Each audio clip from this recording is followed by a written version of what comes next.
Hello friends, कैसे हैं आप लोग। उम्मीद है आप लोग बहुत अच्छे होंगे। फ्रेंड्स, आप सभी का हमारे YouTube channel AK education squad में स्वागत है। फ्रेंड्स, मैं फिर आपके लिए लेकर आ गया हूं कुछ महत्वपूर्ण प्रश्न फिजिकल एजुकेशन से संबंधित। सारे क्वेश्चन सिलेक्टिव हैं, इंपॉर्टेंट हैं और आप किसी भी माने फिजिकल एजुकेशन से संबंधित किसी भी एग्जाम की तैयारी कर रहे हैं तो यह वीडियो आपके लिए बहुत ही ज़्यादा स्पेशल रहने वाला है, क्योंकि इसमें क्वेश्चन जो है बहुत ही अच्छे लेवल के हैं। तो चलिए फ्रेंड्स, बिना देरी के स्टार्ट कर लेते हैं। आज का हमारा पहला क्वेश्चन है, शारीरिक शिक्षा को लोकप्रिय बनाने है तो सबसे आवश्यक है। तो सबसे आवश्यक क्या होता है? ये होता है सामाजिक जागरूकता। ठीक है, शारीरिक शिक्षा को लोकप्रिय बनाने है तो सबसे आवश्यक तत्व क्या होता है? होता है सामाजिक जागरूकता। माने समाज में जागरूकता फैलाना, लोगों को जागरूक करेंगे, शारीरिक शिक्षा का महत्व बताएंगे, तभी सबसे बढ़िया महत्वपूर्ण बिंदु क्या बनेगा? सामाजिक जागरूकता ही बनेगा। ठीक है फ्रेंड्स, यहाँ पर बात आ गई है शारीरिक शिक्षा की। ठीक है, तो भारत में जो शारीरिक शिक्षा होती है इसका पितामह किसे कहते हैं? तो इसका जो पितामह होता है हैरी क्रो बक को कहते हैं। ठीक है, क्या हैरी क्रो बक को कहा जाता है? माने CH बक। भारत में शारीरिक शिक्षा का पितामह किसे कहते हैं? हैरी क्रो बक को कहते हैं, क्योंकि इन्होंने ही YMCA college of physical education की स्थापना करी थी 1920 में। ठीक है, 1920 में करी थी। और कहाँ पर करी थी? चेन्नई में, जो कि तमिलनाडु जो है उसका शहर था। चेन्नई को मद्रास भी बोलते हैं। ठीक है, तो हमारा क्वेश्चन क्या था कि शारीरिक शिक्षा को लोकप्रिय बनाने है तो सबसे आवश्यक क्या होता है? तो सामाजिक जागरूकता होता है। यदि बात करी जाए कि भारत में शारीरिक शिक्षा का पितामह किसे कहा जाता है, तो हैरी क्रो बक को कहा जाता है, क्योंकि इन्होंने क्या किया था? 1920 चेन्नई मद्रास में क्या किया था? जो कि चेन्नई मद्रास जो तमिलनाडु का शहर है, ठीक है, वहाँ पर YMCA, ठीक है, YMCA की स्थापना करी थी 1920 में। ये जो YMCA जो होता है फ्रेंड्स, इसका मतलब होता है यंग मैन क्रिश्चियंस एसोसिएशन। ठीक है, यंग मैन क्रिश्चियंस एसोसिएशन इसका फुल फॉर्म होता है। आगे देख लेते हैं प्रश्न नंबर 2। प्रश्न नंबर 2 है, खेल कूद की सभी गतिविधियों के लिए बुनियादी घटक होता है। तो जितनी भी खेल कूद की गतिविधियां होती हैं, एक्टिविटीज़ होती हैं, उनके लिए बुनियादी घटक क्या होता है, आपने बताना है। तो ये होता है मांसपेशीय क्षमता। ठीक है, मसल्स जो होती हैं उनकी जो क्षमता होती है वो उस पर निर्भर करता है कि आपके शरीर में कितनी गतिविधि या लचकता होगी। किस पर डिपेंड करेगा? मांसपेशी क्षमता पर। ठीक है फ्रेंड्स, मैं आपको बता देता हूँ, यहाँ से भी क्वेश्चन आ जाता है एनाटॉमी माने ह्यूमन बॉडी से संबंधित फिजिकल एजुकेशन के अंतर्गत। यहाँ से पूछ सकता है कि मांसपेशियों की कुल संख्या कितनी होती है? तो 639 होती है। ठीक है, कितनी होती है? 639 होती है, जिनमें से 400 जो होती हैं पेशी यानी मांसपेशियाँ, वो रेखित मांसपेशियाँ होती हैं। ठीक है, 400 रेखित मांसपेशियाँ होती हैं। और पूछ लेता है कि शरीर में सबसे ज़्यादा किस अंग में मांसपेशियाँ पाई जाती हैं? तो ये पाई जाती हैं पीठ में। ठीक, कहाँ पर? पीठ में पाई जाती हैं। और कितनी? कुल 180 पाई जाती हैं, जो कि शरीर के अन्य अंगों की अपेक्षा पीठ में सबसे ज़्यादा पाई जाती हैं। ठीक है, और फ्रेंड्स मैं आपको बता देता हूँ मांसपेशियाँ जो होती हैं कितने प्रकार की होती हैं। ये 3 प्रकार की मांसपेशियाँ पाई जाती हैं। ठीक है, ऐच्छिक पेशी, अनैच्छिक पेशी और हृदयिक पेशी। ऐच्छिक पेशियाँ वे होती हैं जो हमारी इच्छा अनुसार कार्य करती हैं। ठीक है, अनैच्छिक पेशियाँ वे होती हैं जो हमारी इच्छा अनुसार कार्य नहीं करती हैं। हृदय पेशियाँ जो होती हैं वो भी अनैच्छिक पेशियों के अंतर्गत आती हैं। हृदय मतलब हृदय संबंधी जो पेशियाँ होती हैं जिनको हम कार्डियक मसल बोलते हैं। ठीक है, तो हमारा कहने का मतलब यही था कि हमारे शरीर में कुल मांसपेशियाँ कितनी पाई जाती हैं? 639 पाई जाती हैं। 639 में जो 400 होती हैं वो रेखित पेशियाँ होती हैं। और शरीर के सबसे ज़्यादा शरीर में किस अंग में मांसपेशियाँ पाई जाती हैं? तो पीठ में पाई जाती हैं। और 180 पाई जाती हैं। मांसपेशियाँ 3 प्रकार की होती हैं। कौन कौन सी? माने ऐच्छिक पेशियाँ, अनैच्छिक पेशियाँ और हृदय। ऐच्छिक पेशियाँ वे होती हैं जैसे हमारे हाथ हो गए, पैर हो गए, मुँह है, ये सभी क्या है, हम हिला डुला सकते हैं अपनी इच्छा अनुसार से, तो ऐच्छिक पेशियाँ हो जाती हैं। अनैच्छिक पेशियाँ वे होती हैं या हृदय पेशियाँ वे होती हैं जो हमारी इच्छा अनुसार कार्य नहीं करते हैं, जैसे हमारे शरीर के लंग्स हो गए, हृदय है, किडनी है, यकृत है, आंत वगैरह हैं। ये सभी क्या हैं? ये अनैच्छिक पेशियाँ में आते हैं, क्योंकि ये अपनी इच्छा अनुसार कार्य करते हैं, हमारी इच्छा अनुसार कार्य नहीं करते हैं। ठीक है, और मैं आपको बता देता हूँ, देखो जो सबसे बड़ी पूछ लेता है मांसपेशी कौन सी होती है। ठीक है, तो सबसे बड़ी जो होती है वो ग्लूटियस मैक्सिमस होती है। ठीक है, कौन सी? ग्लूटस मैक्सिमस होती है, जो कि कूल्हे में पाई जाती है। बात आ गई सबसे लंबी, तो सबसे लंबी जो होती है वो सार्टोरियस होती है। कहाँ पाई जाती है? जांघ में पाई जाती है, ठीक है। कहाँ पाई जाती है? जांघ में पाई जाती है। और जांघ मतलब थाई, ठीक है, जहाँ पर हमारी क्या होती है? फीमर अस्थि होती है, उरु अस्थि होती है, वहाँ की बात करी जा रही है, ठीक है। और जो सबसे छोटी मांसपेशी होती है वो कहाँ पाई जाती है? कान में पाई जाती है। नाम होता है स्टेपिडस, ठीक है, स्टेपिडस नाम होता है, ठीक है। चलिए फ्रेंड्स आगे देख लेते हैं। प्रश्न नंबर 3 है शारीरिक शिक्षा का मुख्य उद्देश्य है। तो शारीरिक शिक्षा का जो मुख्य उद्देश्य होता है सर्वांगीण विकास, ठीक है। क्या? सर्वांगीण विकास माने बालक जो होता है या कोई व्यक्ति है तो उसका जो सर्वांगीण विकास का मतलब होता है हर एक क्षेत्र में बालक का या व्यक्ति का विकास करना होता है। क्या? शारीरिक शिक्षा का मुख्य उद्देश्य होता है कि व्यक्ति या बालक का सर्वांगीण यानी चहुमुखी विकास करना, ठीक है। आगे देख लेते हैं। भारत में शिविर के लिए सबसे अच्छा मौसम होता है। तो ये बसंत ऋतु का मौसम होता है, ठीक है, बसंत ऋतु का मौसम होता है। और जो ये होता है बसंत ऋतु, ठीक है। अब यहाँ से एक क्वेश्चन और बनेगा कि शिविर जो होता है या कैंप जो होता है इसका अनुशासन कैसा होता है। ये क्वेश्चन आ चुका है कई बार, ठीक है। शिविर का जो अनुशासन कैसा होता है तो कठोर होता है, ठीक है, सॉरी। और जो शिविर होता है हमेशा कहाँ पर लगाना चाहिए? तो गांव या जो बस्ती होती है या शहर होते हैं उनसे थोड़ा सा दूर लगाइए, प्रकृति के समीप यानी नेचर के पास में लगाइए। और जो आबादी होती है, क्षेत्र होता है, उसको थोड़ा उससे दूर कर लीजिए, जहाँ पर शांति हो वहाँ पर शिविर लगाना चाहिए। और किस महीने में अच्छा रहता है? क्योंकि इस महीने में ना तो भारत की बात करी जा रही है, ठीक है। भारत में शिविर किस महीने में सबसे अच्छा होता है? तो बसंत ऋतु के जो महीने होते हैं जैसे कि मार्च है और फरवरी मार्च हो गया, जिसे हम हिंदी में कहें तो फागुन चैत्र, ठीक है। हिंदी में जैसे गांव की भाषा होती है फागुन चैत्र, ठीक है। शुद्ध भाषा में कहिए तो फाल्गुन हो जाएगा या फाल्गुन और चैत्र हो जाएगा, लेकिन गांव में क्या बोलते हैं? फागुन चैत्र, ठीक है। तो इस तरीके से होता है। तो हमारा क्वेश्चन था कि भारत में शिविर के लिए सबसे अच्छा मौसम कौन सा होता है? तो बसंत ऋतु का मौसम होता है। और जो शिविर होता है शिविर का अनुशासन हमेशा कठोर होता है। और कहाँ पर लगाना चाहिए? तो प्रकृति के समीप लगाना चाहिए, माने बस्ती से दूर लगाना चाहिए, ठीक है। चलिए आगे देख लेते हैं। प्रश्न नंबर 5, शिक्षा में खेल विधि का जन्मदाता किसे माना जाता है? तो ये फ्रॉबेल को माना जाता है, जो कि एक शिक्षा शास्त्री हैं। ये बच्चों की जो शिक्षा है उसमें कहा था इन्होंने कि जो बच्चों को ज्ञान मिलना चाहिए, माने कुछ सिखाना है तो खेल खेल के माध्यम से इनको सिखाना चाहिए, ताकि बच्चे जो होते हैं उनको खेल खेल के माध्यम से शिक्षा, माने कोई भी वस्तु होती है या सीखने की चीज़ तो जल्दी सीख जाते हैं बच्चे खेल खेल के माध्यम से। तो ये माने खेल में जो शिक्षा जो है उसमें खेल विधि लाने का जन्मदाता किसे माना जाता है? तो फ्रॉबेल को माना जाता है, ठीक है। आगे देख लेते हैं। प्रश्न नंबर 6, भारत का सर्वोच्च खेल पुरस्कार है। तो ये राजीव गांधी खेल रत्न पुरस्कार है, ठीक है। भारत का सर्वोच्च खेल पुरस्कार माने भारत का खेल के क्षेत्र में दिया जाने वाला सबसे बड़ा पुरस्कार कौन सा है? राजीव गांधी खेल रत्न पुरस्कार है। फ्रेंड्स, इसी को वर्तमान में अब क्या बोला जाता है? मेजर ध्यानचंद खेल रत्न अवार्ड या फिर खेल रत्न पुरस्कार, ठीक है। इसी का नाम बदल दिया गया है, अभी क्या कर दिया गया है? राजीव गांधी खेल रत्न पुरस्कार का नाम क्या बदला गया है? मेजर ध्यानचंद खेल रत्न पुरस्कार, या फिर इसको हम खेल रत्न पुरस्कार भी बोलते हैं, ठीक है। तो पहले पूर्व में क्या था? राजीव गांधी खेल रत्न अवार्ड, लेकिन इसी का नाम बदल कर रख दिया गया है मेजर ध्यानचंद खेल रत्न अवार्ड, और इसी को बोला जाता है खेल रत्न पुरस्कार या अवार्ड, ठीक है। देखो फ्रेंड्स, ये जो राजीव गांधी खेल रत्न अवार्ड है इसकी शुरुआत कब हुई थी? 1991-92 में, ठीक है। 1991-92 में इसकी शुरुआत हुई थी। इसके अंतर्गत जो इनामी धनराशि दी जाती है, माने सम्मान स्वरूप धनराशि दी जाती है, वो कितनी दी जाती है? 25 लाख, ठीक है, 25 लाख रुपए, ठीक है। 25 लाख भारतीय रुपए दी जाती है। और यहाँ से क्वेश्चन और बन जाता है कि इसका प्रथम विजेता कौन था? तो विश्वनाथन आनंद थे इसके प्रथम विजेता। और अभी हाल ही में किसे दिया गया है? ठीक है, हाल ही में किसे दिया गया है? तो हाल ही में दिया गया है अचंता शरत कमल को, ठीक है।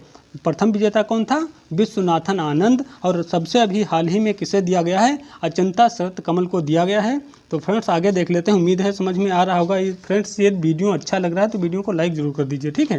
प्रश्न नंबर 7 देख लेते हैं। स्टीपल चेज दौड़ की मानक दूरी कितनी होती है? तो स्टीपल चेज जो दौड़ होती है उसकी मानक दूरी होती है 3000 मीटर, ठीक है। कितनी? 3000 मीटर होती है। प्रश्न नंबर 8, लॉर्ड्स क्रिकेट मैदान कहाँ है? तो ये लॉर्ड्स क्रिकेट मैदान जो है ये इंग्लैंड में है, ठीक है। फ्रेंड्स ये जो लॉर्ड क्रिकेट जो है, क्रिकेट का मैदान यानी स्टेडियम जो है ये किससे संबंधित है? क्रिकेट से संबंधित है। कहाँ है? लंदन इंग्लैंड में है। ठीक है, ये जो लॉर्ड्स क्रिकेट का मैदान है इसी को क्या बोला जाता है? क्रिकेट का मक्का। ठीक है, क्या क्रिकेट का मक्का किसे बोलते हैं? तो लॉर्ड्स क्रिकेट मैदान को बोला जाता है, या फिर इसे क्रिकेट का घर भी कहा जाता है। ठीक है, क्रिकेट का घर भी कहा जाता है। और ये कहाँ है? लॉर्ड्स क्रिकेट मैदान ये इंग्लैंड में है, जो कि इंग्लैंड के अंतर्गत जो लंदन है शहर, लंदन में पड़ता है। ठीक है, और क्रिकेट से संबंधित है, याद रखिए। और इसी को क्या बोलते हैं? क्रिकेट का मक्का या फिर क्रिकेट का घर बोला जाता है। ठीक है, आगे देख लेते हैं प्रश्न नंबर 9, फेडरेशन कप प्रतियोगिता किस खेल से संबंधित है? तो ये फुटबॉल खेल से संबंधित है। और फ्रेंड्स, फुटबॉल है, हॉकी है, क्रिकेट है। ठीक है, फुटबॉल हो गया, हॉकी है, क्रिकेट है। इन सभी खेलों में कितने कितने खिलाड़ी एक पक्ष में खेलते हैं? तो 11-11 प्लेयर खेलते हैं। और ये 11 जो होते हैं प्लेइंग प्लेयर होते हैं, जो फील्ड में खेल रहे होते हैं। ठीक है, सब्स्टिट्यूशन इसमें शामिल नहीं है। 11-11 प्लेयर होते हैं प्लेइंग वाले। ठीक है, आगे देख लेते हैं। आधुनिक हॉकी का जन्मदाता देश है, तो आधुनिक हॉकी का जन्मदाता देश कौन है? इंग्लैंड है। ठीक है, आधुनिक हॉकी का जन्मदाता देश कौन है? इंग्लैंड है। और मैं आपको बता देता हूँ फ्रेंड्स, जो हॉकी है, ठीक है, हॉकी में भी कितने प्लेयर होते हैं? प्लेइंग प्लेयर 11 प्लेयर खेलते हैं। ठीक है, हॉकी फील्ड में कितने प्लेयर खेलते हैं? 11 प्लेयर खेलते हैं। जो हॉकी है फ्रेंड्स, कहाँ गया हॉकी? कहाँ निकल गया ये वाला? ठीक है, हॉकी शब्द जो है, हॉकी खेल जो है हमारे भारत का राष्ट्रीय खेल है और पाकिस्तान का भी राष्ट्रीय खेल है। ठीक है, हॉकी जो है हमारे भारत का राष्ट्रीय खेल है और पाकिस्तान का भी राष्ट्रीय खेल क्या है? हॉकी ही है। ठीक है, आधुनिक हॉकी का जन्मदाता देश है तो इंग्लैंड है। और हॉकी में प्लेयर कितने खेलते हैं? 11 प्लेयर प्लेइंग प्लेयर खेलते हैं। और भारत का, या कह लीजिए पाकिस्तान का भी कह लीजिए, राष्ट्रीय खेल, भारत और पाकिस्तान का राष्ट्रीय खेल क्या है? हॉकी है। ठीक है, आगे देख लेते हैं प्रश्न नंबर 11, योग समाधि है, यह परिभाषा किसकी है? तो यह परिभाषा है वेदव्यास की। ठीक है, योग जो है, योग समाधि है, यह परिभाषा किसकी है? तो ये वेदव्यास के। फ्रेंड्स, जो यहाँ पर योग है, ठीक है, योग का पितामह किसे कहते हैं? तो महर्षि पतंजलि को कहते हैं। ठीक, दिवस प्रत्येक वर्ष कब मनाया जाता है? तो 21 जून को मनाया जाता है। ठीक है, 21 जून को मनाया जाता है प्रत्येक वर्ष। और ये कब से स्टार्ट हुआ है? 2015 से। और इसकी शुरुआत कब से हुई थी? 2015। और कहाँ से? भारत से। ठीक है, भारत देश से हुई थी। ठीक है, तो योग जो है, योग किस माने संस्कृत भाषा की किस धातु से निकला है? तो युज धातु से निकला। योग जो है युज धातु से बना है। और योग का पितामह कौन है? महर्षि पतंजलि हैं। और योग दिवस प्रत्येक माने विश्व योग दिवस प्रत्येक वर्ष कब मनाया जाता है? तो 21 जून को मनाया जाता है। कब? 21 जून को मनाया जाता है। और 21 जून को मनाने की जो विश्व योग दिवस मनाने की जो प्रथा है 2015 से स्टार्ट हुई थी। और कहाँ से? भारत देश से। ठीक है, आगे देख लेते हैं प्रश्न नंबर 12, योग आध्यात्मिक कामधेन है, यह परिभाषा किसकी है? तो योग आध्यात्मिक कामधेन है, यह परिभाषा है डॉक्टर संपूर्णानंद की। ठीक है, आगे देखते हैं। योगासन में शब्द आसन का मतलब होता है। तो योगासन में जो शब्द ये आसन होता है, ठीक है, आसन जो होता है, योगासन में जो शब्द आसन है, तो आसन का मतलब होता है बैठना, माने सुख की स्थिति में बैठना ही क्या कहलाता है? आसन कहलाता है। ठीक है, सुख की स्थिति में बैठना ही आसन कहलाता है। प्रश्न नंबर 14, चिकित्सा शास्त्र का जनक किसे कहा जाता है? तो हिप्पोक्रेटस को चिकित्सा शास्त्र का जनक कहा जाता है। प्रश्न नंबर 15, ओलंपिक ध्वज में कितने गोल छल्ले होते हैं? तो ओलंपिक का जो ध्वज होता है उसमें 5 गोल छल्ले होते हैं। ठीक है, 5 गोल छल्ले होते हैं कुछ इस तरीके से। ठीक है, ऊपर 3 होते हैं, नीचे 2 होते हैं। ठीक है, तो ये पहला वाला जो होता है ये होता है किसका? यूरोप का। ठीक है, ये नीला होता है। फिर ये वाला पीला होता है, ये किसका होता है? एशिया का होता है। फिर ये होता है काला, ये होता है अफ्रीका का। और ये होता है हरा ऑस्ट्रेलिया का। और ये होता है लाल, ये होता है अमेरिका का। ठीक है, निपिका हल हो जाएगा इसका। मैं आपको लिखकर बता देता हूँ फ्रेंड्स, यहाँ पर मैंने लिखा है निपिका हल। ठीक है, निपिका हल। तो ये मतलब क्रम वाइज याद करने का तरीका है निपिका हल। तो सबसे पहले कौन सा आएगा? नीला आएगा। ठीक है, सबसे पहले नीला आएगा, ये किसका होगा?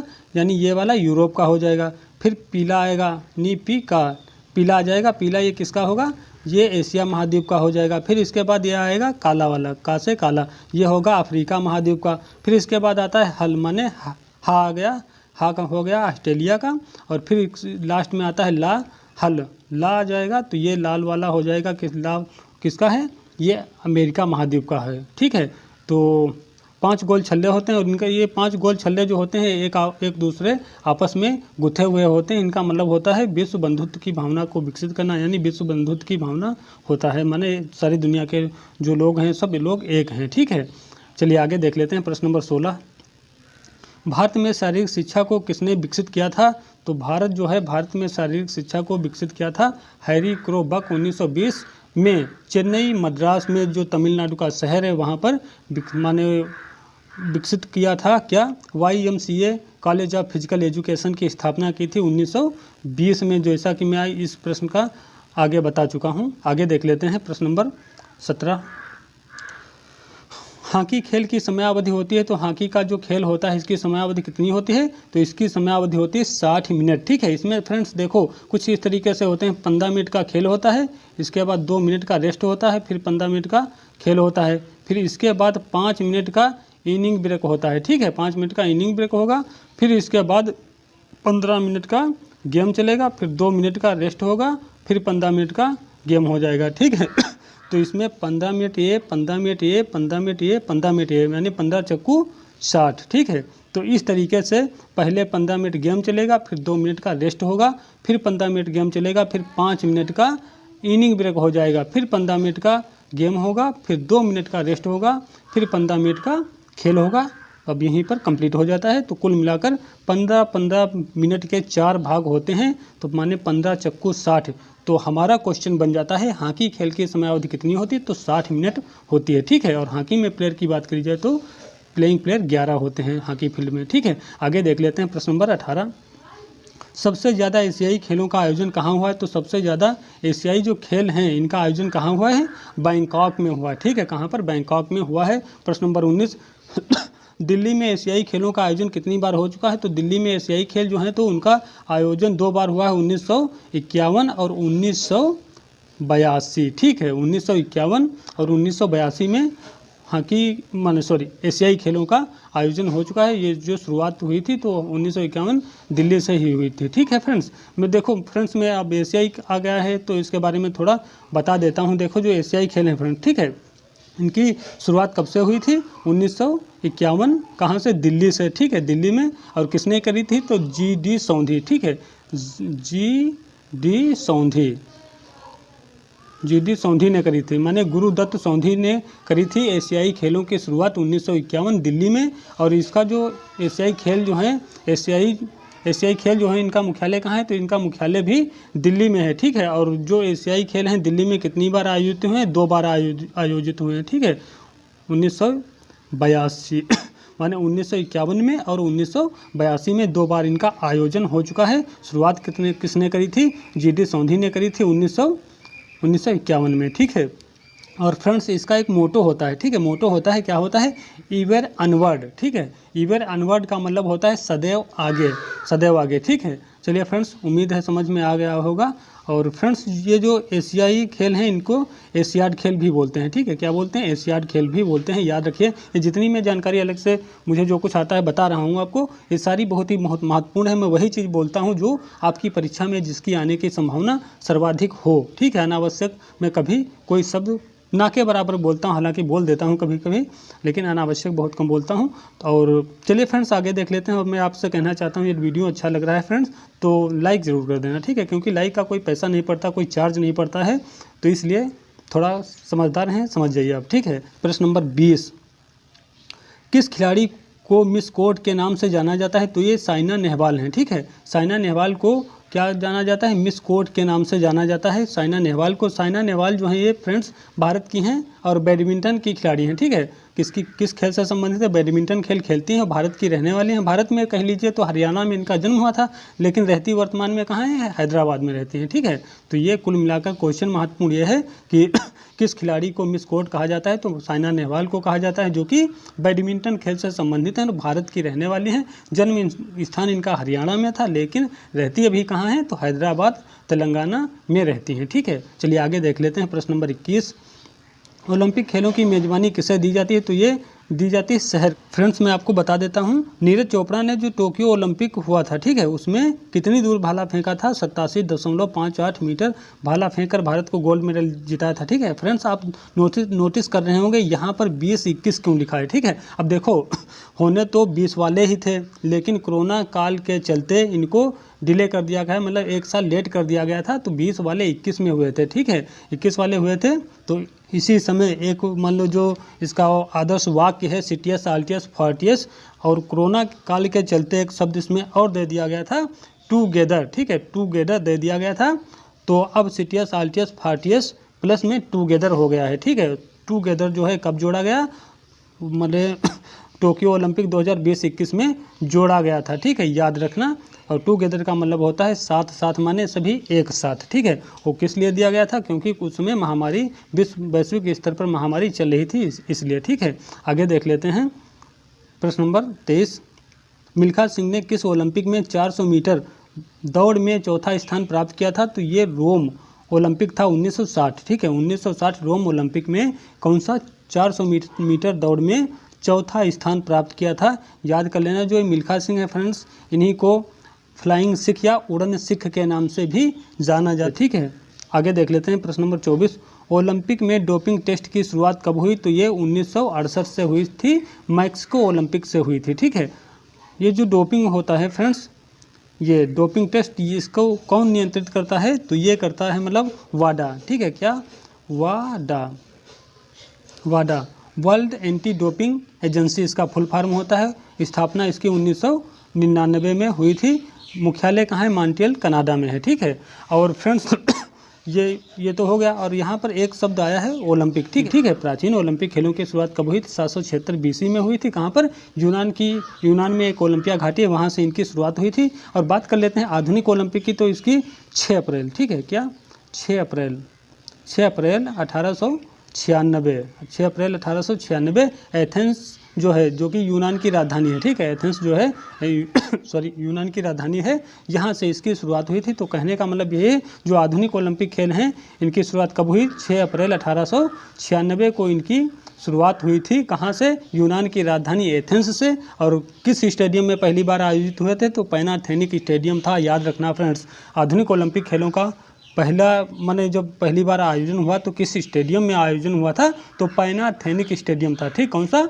पैनाथेनिक स्टेडियम था। और किसने करी थी? तो बायरन पियरे डी कुबर्टिन ने करी थी, जो कि बायरन पियरे डी कुबर्टिन जो है वो फ्रांस के रहने वाले हैं। ठीक है, और फ्रेंड्स मैं आपको बता देता हूँ, यहाँ से एक क्वेश्चन और आ जाता है। प्राचीन ओलंपिक खेलों का पहला विजेता कौन था?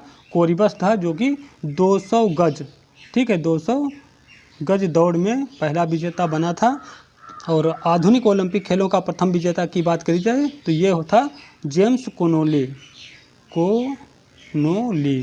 ठीक है, जेम्स कोनोली। और ये ट्रिपल जंप से संबंधित था। ठीक है, तो कहने का मतलब यही है, जो प्राचीन ओलंपिक खेल थे उनका पहला विजेता कौन था? ये कोरिबस था, और 200 गज दौड़ में विजेता बना था। और जो आधुनिक ओलंपिक खेल हैं इनका पहला विजेता कौन था? तो जेम्स कोनोली था, जो कि ट्रिपल जंप से संबंधित है। और ये कहाँ का रहने वाला है? अमेरिका का रहने वाला था। ओलंपिक में पदक देने की शुरुआत कब से हुई है? तो ओलंपिक में पदक देने की शुरुआत जो हुई थी 1904 से हुई थी, सेंट लुइस ओलंपिक से। ठीक है फ्रेंड्स, मैं आपको बता देता हूँ, जो ओलंपिक है इसमें 3 प्रकार के पदक दिए जाते हैं वर्तमान समय में। कितने? 3। कौन से? गोल्ड है, सिल्वर है और ब्राउन। प्रश्न नंबर 26। 1916 बर्लिन ओलंपिक किस कारण से रद्द हुए? तो ये रद्द हुए थे प्रथम विश्व युद्ध के कारण, क्योंकि जो पहला विश्व युद्ध था 1914 से 1918 तक चला था। ठीक है, 27 देख लेते हैं। ओलंपिक में महिलाओं ने प्रथम बार भाग लिया, तो प्रथम बार कब भाग लिया था ओलंपिक में? 1900 पेरिस ओलंपिक में भाग लिया, माने दूसरे वाले जो ओलंपिक थे आधुनिक ओलंपिक, उसमें भाग ले लिया था 1900 पेरिस ओलंपिक में। ठीक है, प्रश्न नंबर 28। दुर्घटना स्थल पर दी जाने वाली तत्काल सहायता क्या कहलाती है? माने यहाँ पर सहायता के बजाय चिकित्सा कह लेते तो ज़्यादा अच्छा था। ठीक है, दुर्घटना स्थल पर दी जाने वाली तत्काल चिकित्सा क्या कहलाती है? तो ये कहाँ कहलाती है? प्राथमिक चिकित्सा। ठीक है, क्या कहलाती है? प्राथमिक चिकित्सा कहलाती है। प्रश्न नंबर 29। हॉरिजॉन्टल बार तथा पैरेलल बार का आविष्कार किसने किया है? फ्रेडरिक लुडविग जान ने किया है। आगे देख लेते हैं प्रश्न नंबर 30। जेवलिन थ्रो के अंतर्गत कितने प्रकार की ग्रिप का प्रयोग किया जाता है। तो जो जेवलिन होता है, भाला होता है, उसमें 3 प्रकार की ग्रिप का इस्तेमाल किया जाता है। ठीक है, कितनी? 3 प्रकार की ग्रिप जो होती हैं उनका इस्तेमाल किया जाता है। कौन कौन सी होती हैं? देखो, फिनिश ग्रिप हो गई, अमेरिकन ग्रिप हो गई, पॉलिश ग्रिप हो गई। ठीक है, 3 प्रकार की ग्रिप होती हैं। कौन कौन सी? फिनिश ग्रिप, अमेरिकन ग्रिप और पॉलिश ग्रिप। ठीक है, पॉलिश ग्रिप। तो फ्रेंड्स, और मैं बता देता हूँ, जेवलिन जो होता है, पुरुष जेवलिन जो होता है, उसका भार कितना होता है? 800 ग्राम होता है। ठीक है, कितना? 800 ग्राम होता है। जो महिलाएं होती हैं उनका कितना होता है? 600 ग्राम होता है। ठीक है, पुरुष भाले का वजन कितना होता है? 800 ग्राम होता है। महिला भाले का वजन कितना होता है? 600 ग्राम होता है। और पूछ लेता है कि जेवलिन के सेक्टर का कोण कितना होता है, तो ये होता है 28.96 डिग्री। ठीक, 28.96 डिग्री होता है। यदि ऑप्शन में ये नहीं मिलता है तो ऑप्शन को आपको ये मिल सकता है 29 डिग्री। ठीक है, 29 डिग्री होता है क्या? सेक्टर का, जेवलिन के सेक्टर का कोण कितना होता है? 29 डिग्री कह लीजिए, या फिर 28.96 डिग्री कह लीजिए। ठीक है।